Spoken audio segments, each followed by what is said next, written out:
YCP అధినేత ఆంధ్రప్రదేశ్ మాజీ ముఖ్యమంత్రి జగన్ సొంతగడ్డపై పొలిటికల్ యాక్షన్ ప్లాన్ కు సిద్ధమయ్యారు. రేపటి నుంచి 3 రోజుల పాటు ఆయన పులివెందుల నియోజకవర్గంలో పర్యటించనున్నారు. తాజా రాజకీయ పరిస్థితులు, ఎస్ఐఆర్, స్థానిక సంస్థల ఎన్నికలపై స్థానిక నేతలకు దిశానిర్దేశం చేసేందుకు, అలాగే క్యాడర్లో నూతన ఉత్సాహాన్ని నింపేందుకు వైఎస్ జగన్ పులివెందుల వెళ్లనున్నారు. మంగళవారం సాయంత్రం ఆయన బెంగళూరు నుంచి నేరుగా పులివెందుల చేరుకోనున్నారు.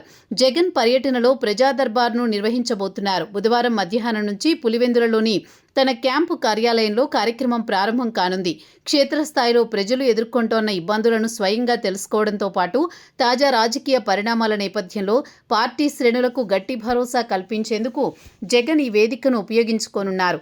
అధినేతను కలిసేందుకు నియోజకవర్గ నలుమూలల నుంచి భారీగా జనం తరలివచ్చే అవకాశం ఉంది. రాజకీయ కార్యక్రమాలతో పాటు ఆధ్యాత్మిక కార్యక్రమాల్లోనూ జగన్ పాల్గొననున్నారు. పర్యటనలో భాగంగా 24వ తేదీ ఉదయం వేముల మండలం భూమయ్యగారిపల్లిలోని శ్రీ లక్ష్మీ నరసింహస్వామి దేవాలయాన్ని ఆయన సందర్శించనున్నారు. వైఎస్ జగన్ గతంలో ముఖ్యమంత్రిగా ఉన్న సమయంలో ఈ ఆలయ అభివృద్ధి కోసం ₹1.5 కోట్లకు పైగా నిధులను మంజూరు చేశారు.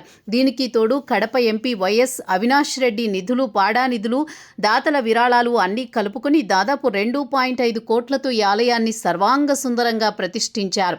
ఆలయ పునఃప్రతిష్ఠ మహోత్సవాల నేపథ్యంలో వైఎస్ జగన్ అక్కడ స్వామివారిని దర్శించుకుని ప్రత్యేక పూజలు నిర్వహించనున్నారు. అనంతరం తిరిగి పులివెందుల క్యాంపు కార్యాలయానికి చేరుకుంటారు. 25న తిరుగు పయనమవుతారు. 2 రోజుల పాటు స్థానిక నేతలు, ప్రజలతో బిజీగా గడపనున్న వైఎస్ఆర్సీపీ అధినేత తన పర్యటన ముగించుకుని 25వ తేదీ ఉదయం పులివెందుల నుంచి తిరుగు పయనం కానున్నారు. లోకల్ లీడర్లతో 1-to-1 సమావేశాలు కూడా జరిపే ఛాన్స్ ఉండడంతో జిల్లా వైసీపీ శ్రేణులో ఈ టూర్ కొత్త జోష్ తెస్తుందని చెప్పొచ్చు.